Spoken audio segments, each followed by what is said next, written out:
আনা খাতিমুন নবী, আমি শেষ নবী, আমার পরে কোনো নবী আসবে না। আখিরি নবী আমি, আমার পরে কোনো রাসূল আসবে না। সাহাবা হযরত এই কথা শুনে আল্লাহ নবী জিজ্ঞাসা সাহাবারা বলেছিলেন, ইয়া রাসূলুল্লাহ হাবিবাল্লাহ, তাহলে দিনে দাওয়াত কারা দেবে? আল্লাহ নবী আবু দাউদ শরীফে জানিয়ে দিলে, ইন্নাল্লাযীনা মাসুলি হাদিল উম্মতি আলা রাসি কুল্লি মিয়াতি সানাতি মাইজাদিদুল আদিনাহা। 100 साल आगे या बाद में मुजाद्दिद आएंगे, वो दिन की दावत देंगे। नबी नहीं आएंगे, आप दिन का दावत जो देंगे वो मुजाद्दिद होंगे। मेरे पुरसिद मुजाद्दिद ज़मान थे हज़रत अबू बकर सिद्दीक़ अल कुरैश हाशिमी।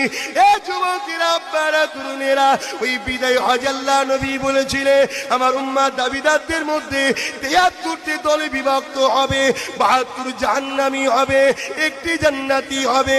সাহাবারা জিজ্ঞাসা করলে, ইয়া রাসূলুল্লাহ হাবিবাল্লাহ, কোন সা দল জান্নাত মে যাएंगे?